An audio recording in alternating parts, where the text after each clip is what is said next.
I was telling the seminar this morning that the most important part of that byline that Wendy so kindly read is that I'm the father of a wonderful woman named Sandra.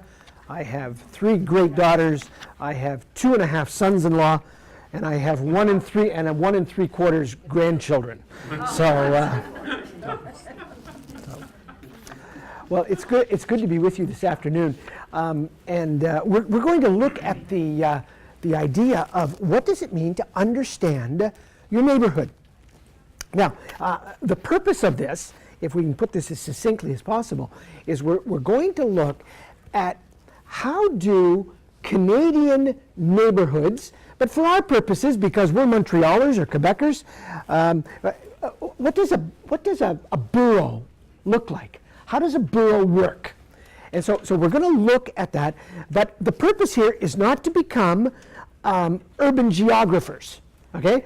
The purpose is, what does it mean then, once we understand our borough, once we understand our neighborhood, what does that mean in terms of the mission of the parish?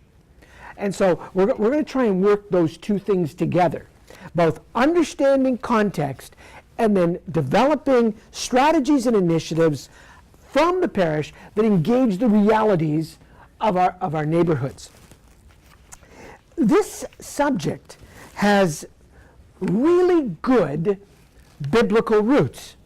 And I would encourage you, as you take this material and begin to think about how it applies to your parish, to actually take people in your parish through some really good old-fashioned Bible studies. Think about this one for a moment. Nehemiah. After the Jews had been taken into exile, couple of centuries, 3 centuries, maybe 5 centuries. You know, the time frame here is a little bit difficult to discern from the biblical texts. But the people of the southern kingdom from Judah had been taken into exile into Babylon. And we get these 3 books which come at the end chronologically of the Jewish canon of Esther, Nehemiah, and Ezra. And Nehemiah comes back to be part of rebuilding the wall of Jerusalem. So what does he do in chapter 2? He goes out at night, and when you read the second part of chapter 2, he actually does an against-the-clock investigation of the wall. In other words, he's trying to just get what is the état de situation? What's actually going on?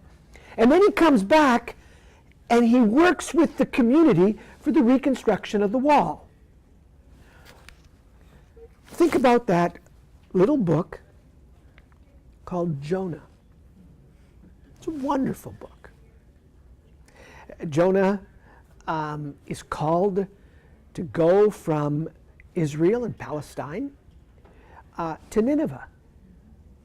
And I always tell my students, you can never read the little book of Jonah without a map. Because what does he do? God calls him to go to Nineveh, so what does he do? He goes exactly the other way. Now the geography is really important here, because God sends him to Nineveh, which is at the far eastern end of the then known world. Interestingly enough, Nineveh today is the city of Mosul, which is under such fervent attack by ISIL, and it is one of the last bastions of a Christian population in that part of Iraq. But he's supposed to go east. So what does he do? He gets in a boat and he goes to furthest part away. Exactly, the farthest western. So you've got to read the book with your map. You've got to watch VeggieTales. Voila. That's where I learned that. Didn't learn it in seminary. I learned it from while listening to my kids with VeggieTales. But then, once he gets his second commissioning and he goes to Nineveh, what does chapter 3 report to us? But that he takes 2 days, 3 days as a matter of fact, and he walks the circumference of the city that has 120,000 people. Now, we probably need to read his walking around the city of Nineveh in a Semitic fashion, which included hospitality. So he just didn't walk the city, but he probably spent time in all of the Starbucks and the Tim Hortons and the Second Cups of the city. But he covered the circumference. Or you might want to go to Acts 17 and read about Paul's visit to that great city of Athens. And when Paul gets to that city, the text of St. Luke reminds us that Paul was burning with anger at the idolatry of the city. In fact, the text says, a city that was totally given over to the goddesses and the gods of the Greeks in that city. And so that when he arrives in the Areopagus to speak to the philosophical guild, he talks about having visited all of the monuments, all of the idols, and he said, I noticed that you even covered all of your bases. You actually have one to the unknown God. And I'm going to tell you about that God. So what did Nehemiah, Jonah, Paul do?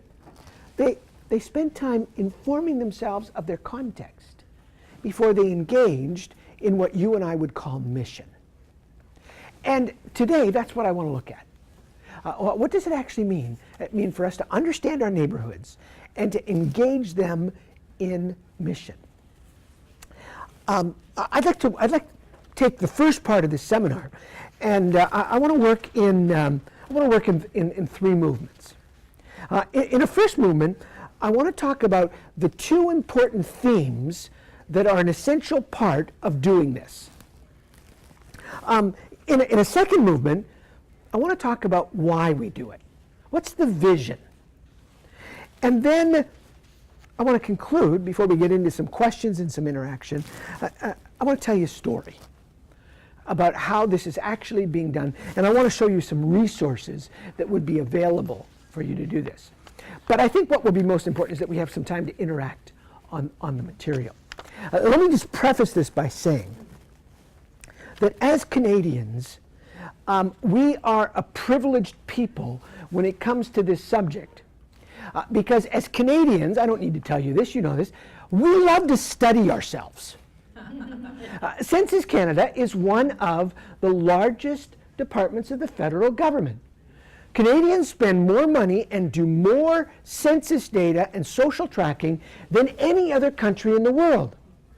I've been married to my wife now for 38 years. If you were to say to my wife, Sandy, how many years have you been happily married to Glenn? My wife would say something like this. She'd say, we've been happily married for 35 years, which isn't too bad since we've been married for 38. But my wife is an American who immigrated to Canada back in the mid-70s and subsequently became a Canadian citizen. And I learned really quickly the fundamental difference between Canadians and Americans.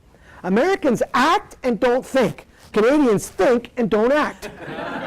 And that's what Census Canada is all about, is that we love to study ourselves. You go into the census data and you can actually find in your census district, which by definition is probably about 5,000 people, you will be able to find out how many toilets there are per household in your census data. Now that is absolutely useless information for people like me. Okay, but I guess if you're a plumber, I guess it really helps, you know. That's why I wrote on this. That's why I run, exactly. You got it, Census Canada. Okay, so what I want to say here is that there is a mass of information which is available to help you understand socio-demographically your neighborhood. But that won't answer but a very small portion of what we want to talk about today. Okay, first movement. What are the two themes that we need to be dealing with here? The first theme is that we want to understand the history of our Christian traditions in our neighborhoods, in our boroughs. We're going to want to spend time understanding what are the different congregations, What's the Christian history? What's the religious history that's been going on in our neighborhoods? We want to engage scriptures on this subject. We're going to want to spend time understanding our Christian traditions in the neighborhood. Because, and here's the important theological point, God didn't show up when the diocese started your parish in your neighborhood. God was at work in the neighborhood even before you showed up. And so there, from a mission point of view, the technical word, from a missiological point of view, but that word and about 2 1/4 will get you coffee at Tim Hortons. But from a mission point of view, we're actually about joining God in the neighborhood. God's at work, and we're joining God in God's mission in the neighborhood. So one of the themes is making sure we understand what Scripture says. That's why I say do those Bible studies in Nehemiah, in Jonah, and in Paul in Athens. Study the history, particularly the history of churches and parishes in your neighborhood. Get your head around the history of the religious movements and traditions that have been going on. Make sure that you're engaging your parish to understand biblically and theologically and historically what's been going on. The story I'm going to tell you as we get to the end to illustrate this comes out of Hochelaga Maisonneuve, where my wife and I attend a small Protestant congregation in that neighborhood. My wife's a community development organizer in that part of the city. And I chair something that's called the Regroupement Œcuménique de Hochelaga Maisonneuve. So it's a round table of Protestant and Roman Catholic parishes in that neighborhood. It's always struck me funny in Hochelaga that there was at one time on Adam Street, or the Rue Adam in Hochelaga, 1, 2, 3, 4, 5, 7 parishes on La Rue Adam between Moreau and Viau Street. Now, rather than saying, well, isn't that an interestingly architectural phenomenon? I started to interact with priests to figure out what is it that's made Adam Street such a theological mecca. And unfortunately, it's about parish divisions. And it's about parish wars that go on to this very day, where even priests that have a 2 or 3 point charge and even try and get parishes to do something together, like for Advent, people remember wars quite well.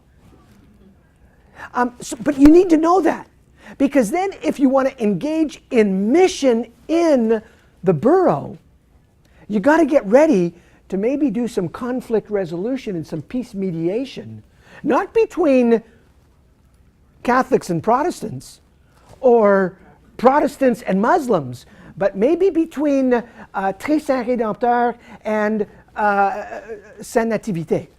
Okay, we need to take that into consideration. So one theme is we got to take our traditions seriously in the history of the neighborhood. Now you might say, where can you learn that? The local library is always the place I send people. Rich, rich, rich documentation. And because the history of Quebec is a religious history, there's all sorts of stuff that's available. I'll show you some of the stuff that we've done on that a little bit later. Now, second theme. This is probably the theme that's attracted you to this seminar. Well, then we've got to understand social context. We've got to make sure that we're spending time understanding, and under this theme, there's 2 parts to it. The most obvious part is getting our head around the social and the physical, the economic, the demographic makeup of the borough. You can get a fair bit of information from Statistics Canada. A little bit later on, I'll tell you how to access that. But the best way to do this is to make sure you buy yourself a good pair of shoes and you walk the neighborhood. Here's where you're going to want to do some focus groups. So you mobilize people in your parish, and then you begin to gather together.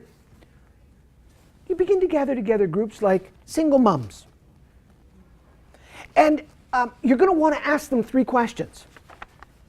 First question you're going to want to ask them is, what are your hopes? What are your dreams? What are your aspirations for your children in this neighborhood? You know, we hear a lot about school dropout in Quebec, and we rightly need to hear about it. I like to call it a pandemic. It's not just an epidemic, it's a pandemic. I've yet to hear a single mom in a focus group ever say to me, I can't wait for my kid to drop out of school.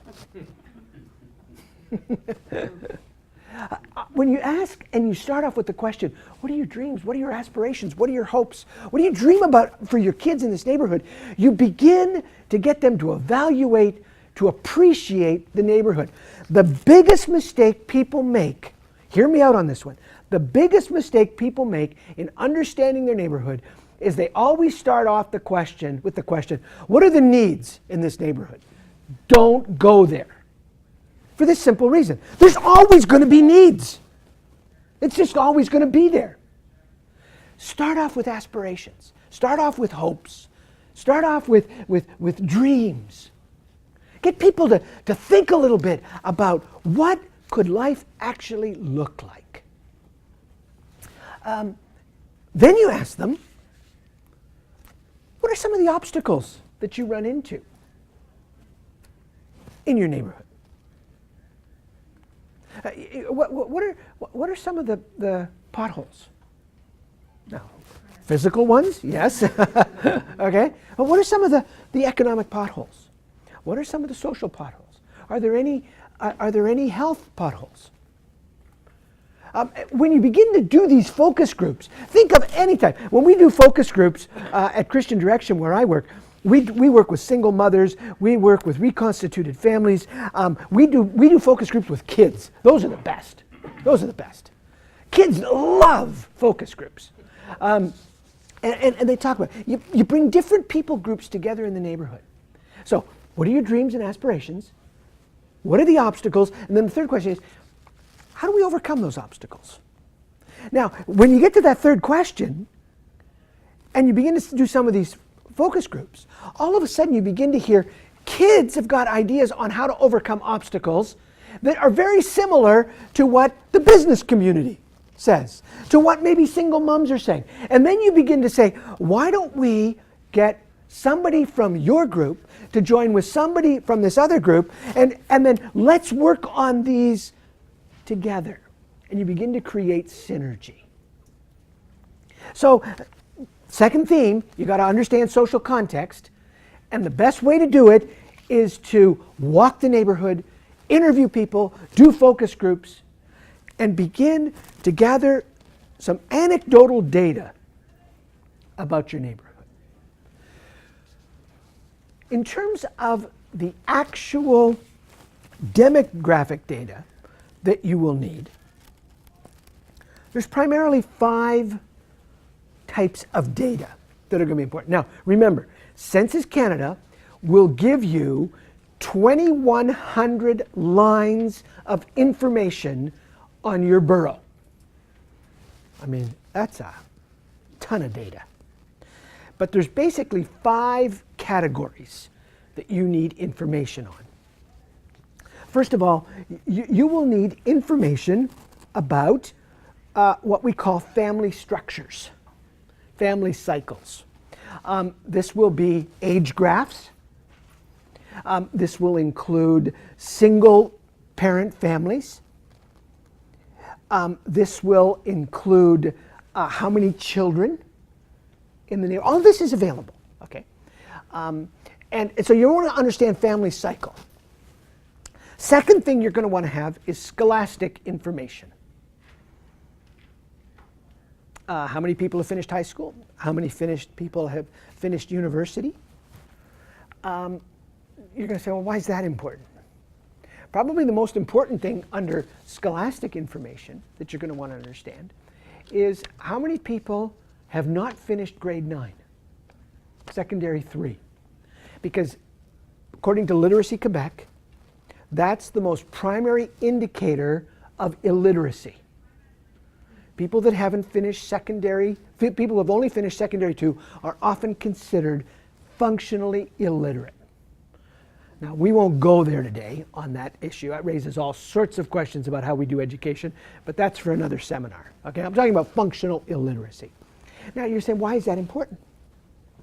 Well, that's going to be important for your priest when he does his homilies. That's going to be important for which editions of Scripture you're going to use when you read the biblical texts. Maybe some of you are really getting innovative. Maybe now you put your biblical text up on PowerPoint so that people can watch the text while you're reading the text. Great innovation. But what happens if a quarter or a third of your congregation are functionally illiterate? You might be technologically wise, but sociologically ignorant. So you want to understand that type of stuff. So you want to get the family cycle data. You're going to want to get the educational data. A third thing, you're going to want to get your revenue data. Here you're going to want to make the distinction between what is the median revenue in your neighborhood as opposed to the average revenue in your neighborhood. Important distinction to make. Average is quite simple. You just take all of the earnings in the neighborhood, divide it by the number of economic households, and you got a figure. It's a blended figure. Okay, that's not always helpful because it always blurs the top ends and the bottom ends. That's why you want median. Half of the people in the neighborhood make less than this. Half of the people in the neighborhood make more than this. You get a much better reading if you go with the median, not the average. You can figure out really quickly why that's important. How poor is our neighborhood? Here's the most amazing thing about economic poverty, and we'll talk a little bit more about poverty a little later on, but here's the most amazing thing about poverty, not just in Montreal, but all across the 9 largest census metropolitan areas in Canada. With the exception of Winnipeg, it is now virtually impossible to take somebody to visit the poor neighborhood in Montreal, in Toronto, in Halifax, in Quebec City, in Vancouver. It's virtually impossible because poverty has been dispersed. And so we did, a couple of years ago, part of what I want to show you, we did what we called an exegesis, a community assessment of the West Island. Now, most people say, oh, you don't need to study economic data on the West Island. Everybody's rich. Okay? Right, thank you. Okay? We found pockets of poverty in Dollard-des-Ormeaux which parallels Hochelaga-Maisonneuve, which still has the reputation of being the poorest borough, not just in Montreal, but the poorest borough in Canada. But poverty is very dispersed. It's mostly related to our real estate policies. And as you know, it's happening all over Canada, it's really happening in Montreal, the condominialization of our city.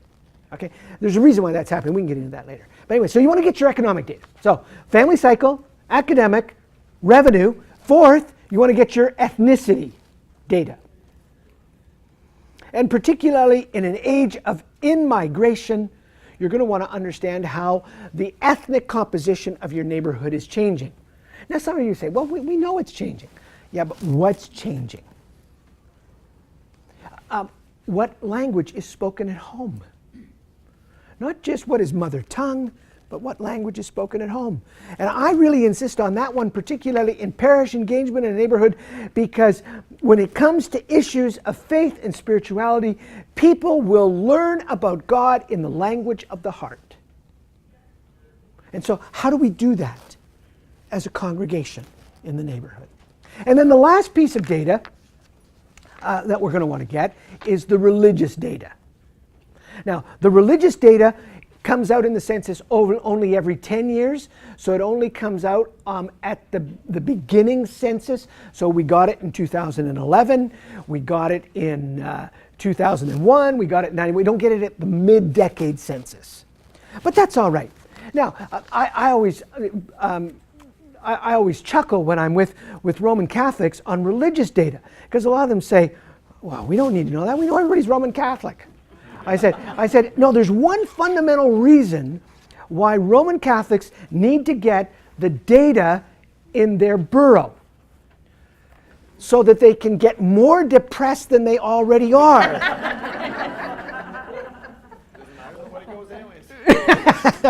Because let's face it, in fact, in the 2011 census, for the first time in history, the percentage of Quebecers who self-identified as Roman Catholic fell below 80%. The first time in the history of Quebec. 76% of Quebecers now self-identify. Now, as a Protestant, I mean, that's manna from heaven, 76, holy smoke. And you're saying, yeah, but only about 3% of them in my neighborhood come to parish. Okay? Now, there's lots of ways to read that, but you need to have that information. So, when you are doing, okay, 2 themes, understand Christian traditions. Second theme, understand context. Okay, and this is the first part of that. You want to get your head around the data. So do your focus groups, walk around the neighborhood, collect your information, and then do your socio-demographic data, and there's those 5 things you're going to want to look for. But here's the second part of the social context. You're going to want to begin to understand more clearly what some people call the worldview of the neighborhood. I prefer the social imaginary. What makes people tick? And you're going to want to begin to understand their presuppositions. You're going to want to begin to understand what makes people think the way they think. What are their presuppositions about life? There's some very general things that we can say in this area, which would be true right across the census metropolitan area of Montreal. Let me kind of give you the 5,000 meter perspective, but you need to do it right in the neighborhood. It's obvious that in the worldview there is a massive secularity that's going on in our city. It's going on all over the Western world, but it's really affecting Quebec and Montreal. People are marginalizing the social significance of God, religion, Jesus, the Bible, and church. Like I like to say, they're not atheists, they're not agnostics. It's just they don't think in terms of how God, Jesus, Bible, religion, and church are integrating forces for how they conceive of life. This, my friends, when we get to mission, is really important in terms of the language we use. So the secularity is going on in the worldview. This will come as no surprise to you. The hyper-individuality of our culture is startling. The preoccupation with me. The hyper-consumerism of our culture. I mean, the largest places of worship on Sundays in Montreal are the malls. And they have bigger parking lots than we do. But you need to think about the consumerism that drives our culture. And then there's obvious the hypersexualization that's going on in our culture. So secularity, hyper-individuality, hyper-consumerism, hypersexualization, these are all parts of the worldview. And as a parish in the borough, we need to begin to understand that stuff. That affects how we do church education. That affects how we do catechism. That affects how priests do their homilies. That affects the services that we offer. And so spend time understanding the worldview of what's going on. Now you say, where do you get this worldview information? A lot of this just comes from talking with people. It can become anecdotal. It doesn't need to be overly scientific. terms of being quantitative research. You pick it up from newspapers. You pick it up from local magazines. But begin to put a portrait together of what the worldview looks like.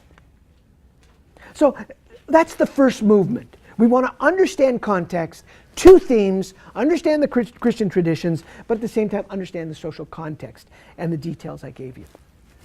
Okay, that leads to the second movement. What's the purpose? What's our vision? I think there's two words here that are important, and then I want to illustrate what this might look like. The important theological word here is the word contextualization. The purpose is to, contextualization means theologically, weaving together. So we want to weave together our Christian tradition into the social fiber of the borough or the neighborhood. We're going to want to bring it together and weave it into place. For far too long, we have imposed our tradition on our boroughs. And we need to remember so well what Pope Paul VI said. We do not impose Jesus, we propose Jesus. And so therefore, contextualization is about how we weave those together. So part of the purpose is contextualization. I mean, it always strikes me as interesting. I like to study businesses in neighborhoods. I find coffee shops to be some of the best institutions to study. They get neighborhoods a whole lot better than us. Has it ever struck you funny that McDonald's always has the best corners in the city? Now, it ought to. They spend $1.5 billion a year studying where to put McDonald's. There was a time period when the policy of Burger King, I don't know if this is true anymore, but there was a policy at Burger King that in terms of where to put their restaurants, Across the street. Across McDonald's. right, let them pay for it, we'll get as close as we can. How many McDonald's have closed in the greater Montreal area in your lifetime as opposed to how many Burger Kings have closed? Yeah.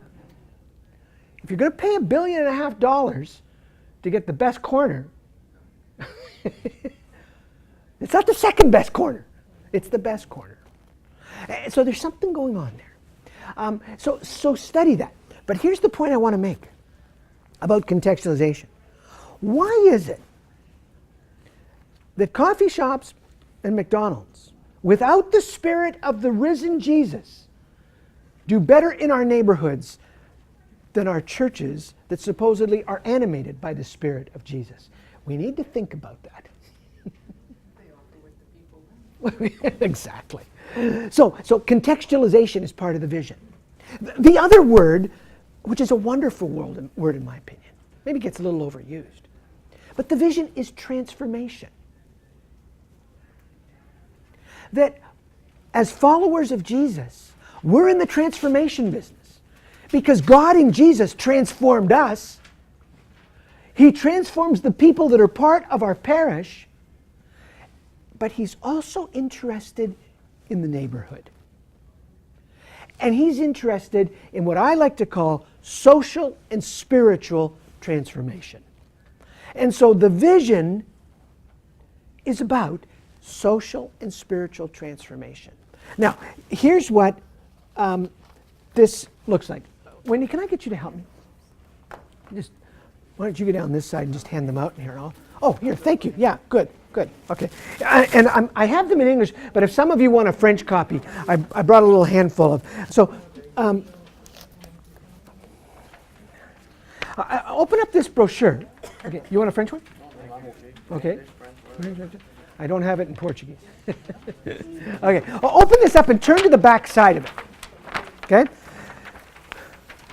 Thanks. Yeah, en français, voilà. Okay, turn to the back side of this.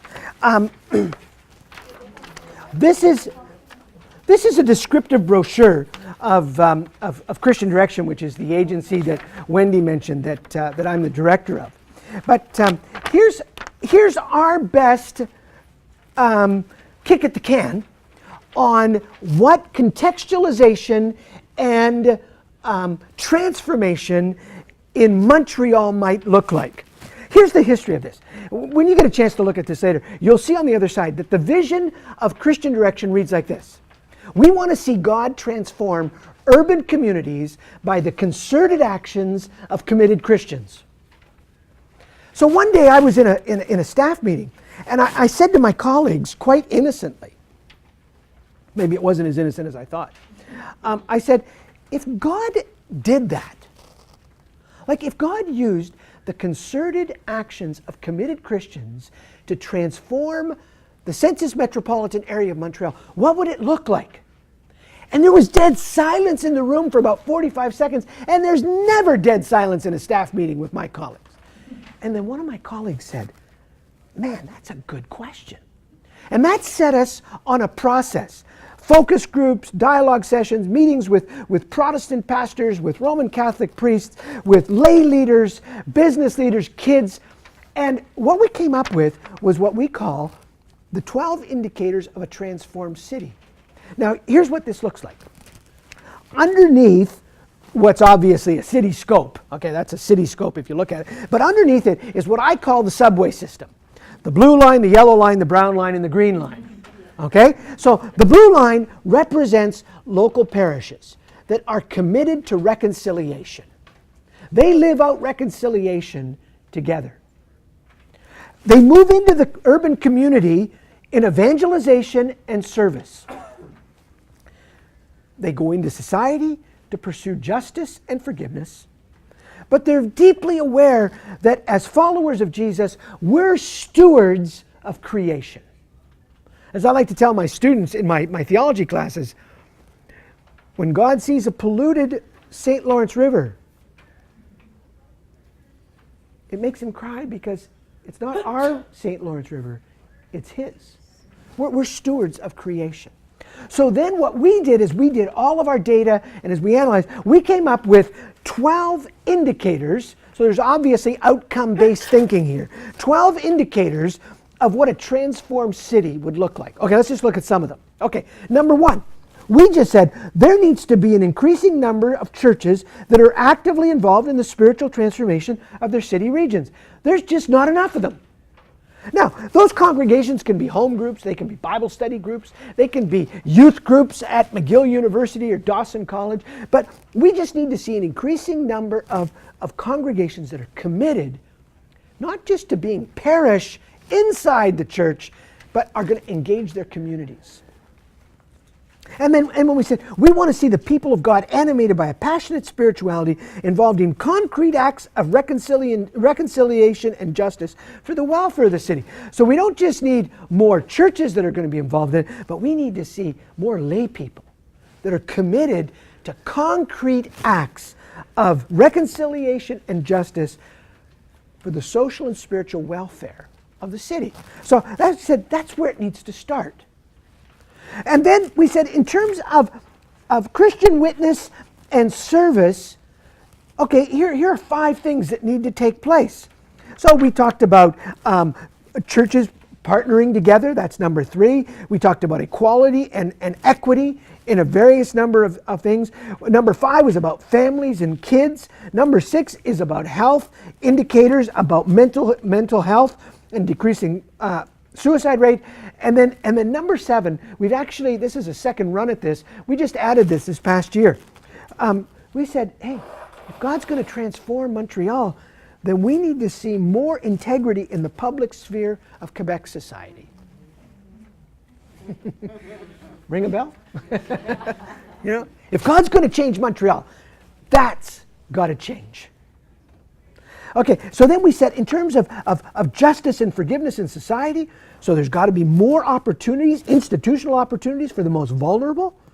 We want to see violence in decline, and then we want to see physical, emotional, and sexual abuse and negligence of women, children, and senior citizens in decline.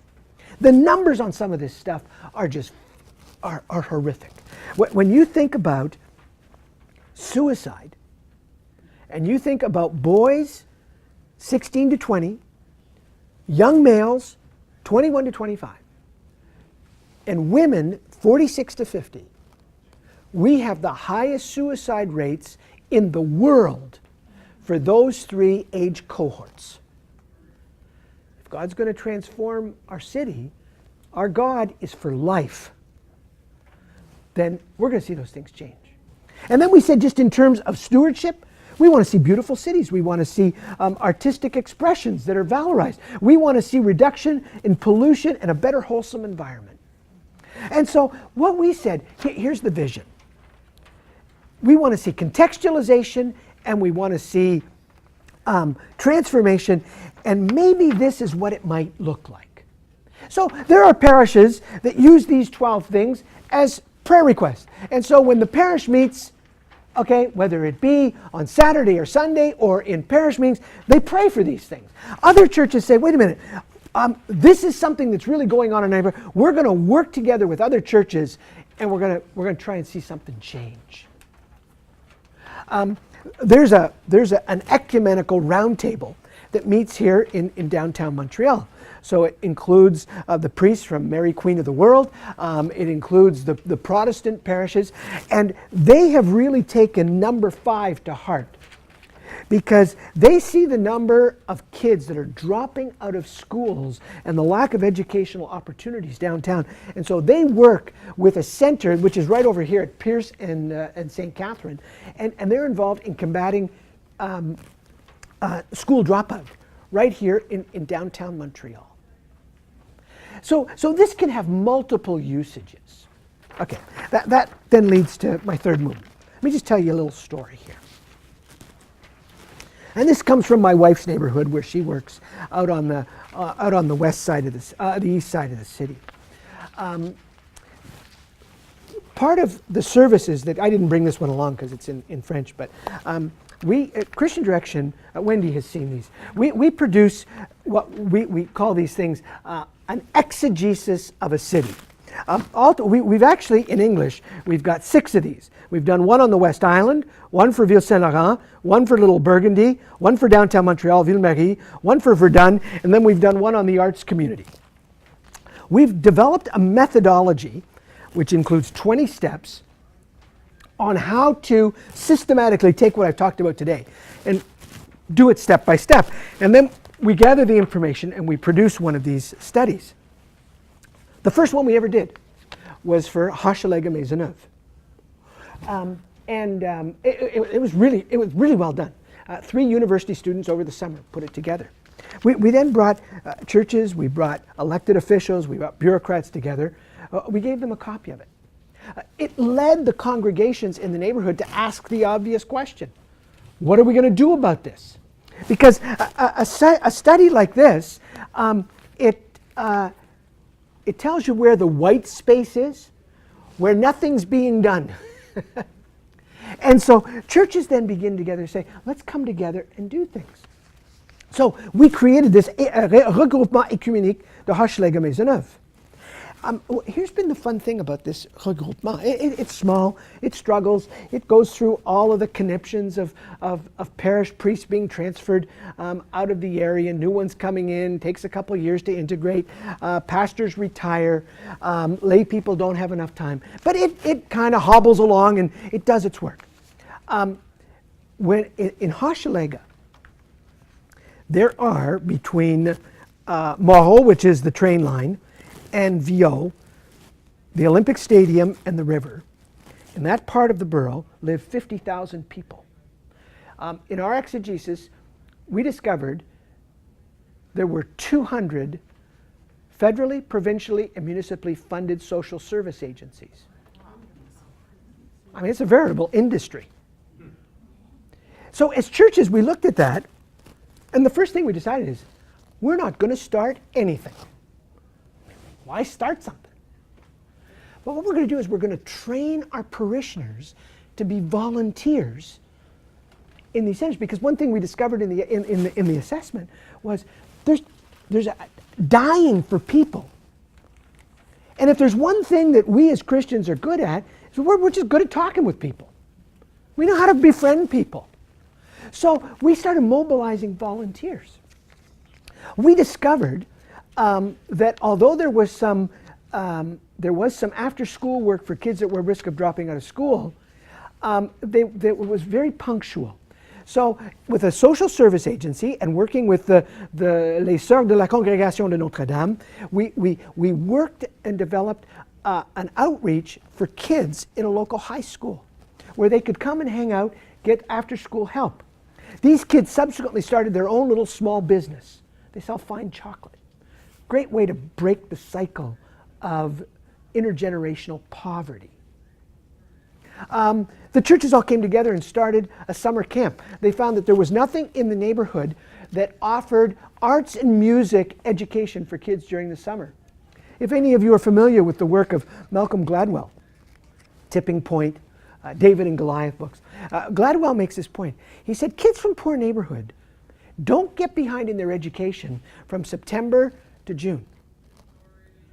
They get behind between July and August because they have no opportunities.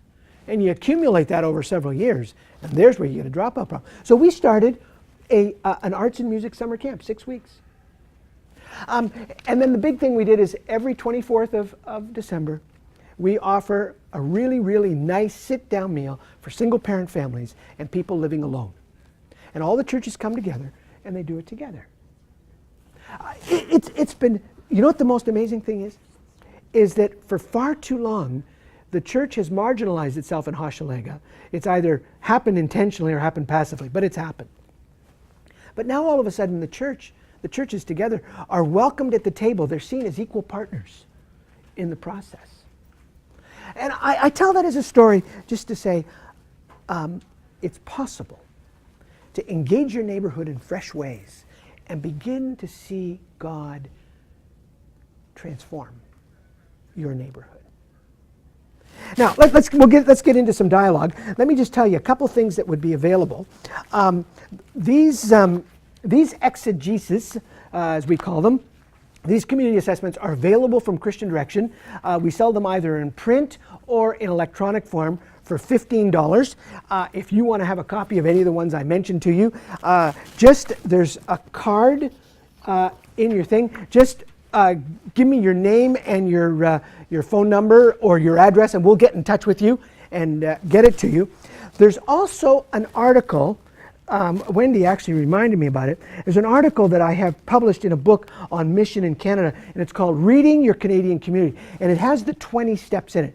If you would like a copy of that article, just fill out that card and give me your email address, and on Monday I'll create an email group and I'll send you a copy of that. So just write on the card article, okay, and I'll make sure that I send that to you. But if you'd like to get one of these, yeah, that card there, yeah. Just fill that out, and if you want to get information about the exegesis, we'll get in touch with you and get that to you.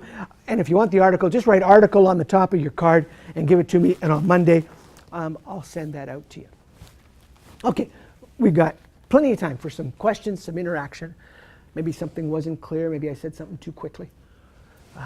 Maybe there's something you disagreed with. You know? Yeah, go ahead. Whenever I hear things that call me out beyond the borders of my system, or the physical structure of my parish, you know, and I mean, those who come to the parish, it's one thing to serve them, and when I'm called outside of that, go out, I always get a little overwhelmed. You know, Yeah. I'm already overwhelmed. Yeah. So I always, have any encouraging words? I do. A little like, you gotta do more. Yeah, okay. You got to do this as a team. If you try to do this alone, if you think you're hyperventilating now, okay, I'll show you what hyperventilation looks like. Do this as a team, okay? And I would suggest, and I know Wendy is very interested in seeing this happen in the diocese. And so this is about team ministry. We also have an expertise at Christian Direction, and we can come alongside you through Wendy and coach you through this. We have a service that we provide that helps, because Census Canada can be very overwhelming. So we have a service at Christian Direction so that we help churches and parishes. We do the analysis for you for a certain fee, and then give you a summary. We give you all the data, the maps and everything, and then coach you through the process. So there's ways to make it simple so that it's much more user-friendly, is what I'm saying. But do it as a team. Do it as a team. That would be my word of encouragement. Yeah. We have, in my area, we have a lot of groups. I'm in the Point St. Charles Southwest Borough. Yeah. And a lot of groups, but they're ideologically oriented, strongly ideologically oriented. Yeah. And I'm not sure, I don't know, but I suggest that it might be somewhat intimidating the way you were talking, of trying to get them to join Yeah. with. Yeah, I probably know some of the groups you're talking about. Yeah. I think my only word of encouragement on that one is move with the movers. Just, some of these people will not, they just, they, yeah, they're close. Like a I know I'm from LaSalle, and I know we have something called the Table de Développement Social. Yeah. And it sounds to me, and I know that they always send us information, and they invite us to, for example, in another week there will be a forum. It's their third forum in about 6 years that they've done. And our church, we have two people will be going to this forum. And it will be discussing what is it in LaSalle that are the biggest issues. And it's supposed to be bringing together different groups. Yeah. So maybe if all of us here, maybe in our boroughs, maybe Yeah. there are groups like that. Yeah, maybe. right. So there's Maybe positive. not I think you're talking about, outdoors. yeah. Yes, let's talk. Yeah, I think you might be talking about other churches that might not be interested in collaborating. No, I was talking about the groups that wouldn't be interested in talking to churches. Yeah. Okay. Yeah. Well, we have to be very honest about that. Yeah. Oh, yeah. There's. Yeah. And that's the laicity of our culture. It's just and the only way to build that bridge back. I mean, we really faced that in Hochelaga. I'm sure you do. And I'll be really honest with you, it took us 10 years to get where we are. I don't try to discourage you by telling you that, but here's a little line I like to use with churches. You cannot talk yourself out of problems that you've behaved yourself into. You cannot talk yourself out of problems that you've behaved yourself into. For a long time in Quebec, churches have behaved themselves into isolation. I mean, there was, for the longest time in Quebec, we were the power. We behaved ourselves into power. We don't have that power anymore. Well, we can't talk ourselves out of the problems. Okay. So we need to rebuild the bridges, and that's why. Basically, just to get involved. Exactly. Not being churchy. Exactly. Getting involved, and they'll know us by our. That's why in Hochelaga we went the volunteer route. We just said we're going to go back in, but we're not going to go back in at first as institutions. But we're going to go back in and say, now here's what I found in Hochelaga. I don't know if this is true. I know it's true in a couple other boroughs. I can't talk for every borough in particular. But it is striking to me the amount of money that comes from many of the religious orders for social work in Greater Montreal. It's stunning. For example, I named one of them, the Sisters of the Congregation of Notre Dame. They have been very liberal with their resources, and I got into one turf war. It wasn't so much me. I was kind of in the back. It was my wife and one of the Roman Catholic chaplains got into a turf. It wasn't a turf war. Anyway. There was a church that wanted to do something in the neighborhood, and so the round table for the borough said no more churches in the neighborhood, and it was really ugly. It was really ugly, and so finally I met with some of these people and I said, okay. I understand, and then I said, okay, what are you going to do about us? Well, no. We're not talking about you. And I said, okay, if you don't want churches involved, then don't take our money. Well, I mean, boy, did the subject ever change really quickly. So sometimes you need to play hardball. Okay, yeah. We talked about that before. Yeah. So in our parish, in Covinaige, Oh. people have now a mass in French, or in Spanish, or in Vietnamese. Yeah. Now the parents are wanting catechism in the language of their heart, Yeah. Okay. but the children go to French School. Yeah. What would you do? Okay. What would I do on that? Because I study ethnicity, here's my considered opinion for whatever it's worth. I understand why first generation immigrants, Hispanics, Vietnamese, want a congregation in their tongue, in their language. There's no problem, no problem. We do that as Christians. You know, we're global. We're a global movement. Yeah. By continuing to perpetuate that, in social terms, we say you use up culture. Because then those children who are educated in French and live in French, and will live in French, and then they'll learn English, they will get cut off spiritually. So I was involved in a church for about 20 years in Ville-Saint-Laurent.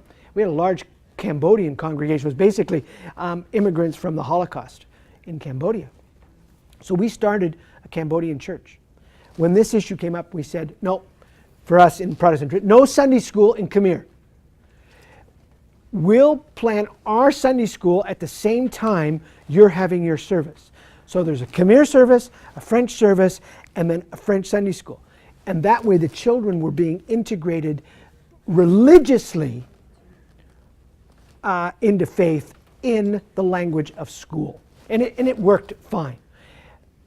You have to do some advocacy work with parents, but it's doable, but it's not simple. Here's what carries the day. When you show parents the extent of dropout of second and third generation ethnic kids from the faith. So I always say to parents, it's fine to start your church, but I said, if you don't help your kids to integrate into the language of the host culture, history tells us those kids drop out. One of my graduate students studied dropout from Protestant churches of Haitians. Better than 60% of second generation Haitians no longer go to church. Yeah, but it's the same for the one that speak either French or English for all that. Their kids don't go either. Yeah, The but dropout stuff is the same. well, it's yes. not the language you learn, it's the life we live. Well, that okay, drop out. yeah, but you have to help people understand that. You know, they somehow think that they can transmit everything religiously in the mother tongue. Yeah, but even if they will drop out anyways. Well, they just might. trail. Yeah, we hope not. No, but- It can happen. Oh yeah, it does happen. Yeah. So anyway, that's my considered opinion. I don't, you know. That's why I was really worried when I read, because that the children now in 1998, they believe 60% of them that God existed, and now it's down to only 20%. Yeah. Yeah. That's terrible. Yeah. I don't know what language or anything Yeah. it's talking about. Yeah. Because they took religion out of the schools. Yeah. Do that. There is one resource that I brought along today, because I know that in Roman Catholic parishes you're really thinking hard about Christian education and church education and what you're doing in catechism. Because of the new moral and religious education program that is now in our schools, been there for almost 8 years now. 8 years. Yeah. We at Christian Direction, we developed a tool for parishes and for parents. It's entitled "Our Children in a Pluralistic World," and it comes with a DVD that introduces particularly parents and teachers to different religious worldviews in the system. And then there's a whole section of teachers talking about, Christian teachers talking about how they're respectful of other religious worldviews, but how then they communicate the Christian worldview as part of it. And so this is a resource that we've developed, and because I really like you people, usually these sell $10 each, and this sells for $20, but for today I make it available for $10, the whole kit and caboodle. So I think one thing that really comes out when you study your neighborhood is how, well, this very issue, what are we going to do with children, for children? how are we going to make our parishes kid-friendly so that kids can engage in faith? That's, yeah. Yeah. Yeah, next door, yeah. Other questions? When you did that study in Hochschlag, how did you find, I had a few ideas to start some social things in my area, but you don't want to duplicate the work, like your point about something exists already that's good, there's no point in recreating the wheel. How did you find, do you split yellow pages or 200 different social justice groups in your parish? Do we, Figure out what's out there. interviews lead to interviews lead to interviews. Okay, you just follow the information lines. You access stuff that's already out there. There are annuaire, how do you say that in English? Directories of social services in your neighborhood. They're never always 100% accurate, so you have to kind of duplicate them. But you always that's one thing that we do. We just do a lot of far too many churches when they study their neighborhood try to do it just sitting behind a desk or a computer and collecting information. This is not about information. This is about engaging the community. So you got to talk to people. You got to interview people. You do it as a team. You collect the information. You write it up. If you access one of the things we've done, you'll see it kind of be an example of how to do it. Okay. And that's online, or? If you contact me, you can either get it online, get it as a PDF, or we can give you a print edition. Okay. Okay, so just. Well, you have had a full conference, so if I don't run this thing right through to 3:30, I know you won't stone me. You never know, yeah. Okay, so just remind, if you want the article, just make sure you give me that card with your email address. If you want more information on one of the studies, we'll get in touch with you, give you information, and if you would like to purchase these resources that we have, come see me afterwards. But Wendy.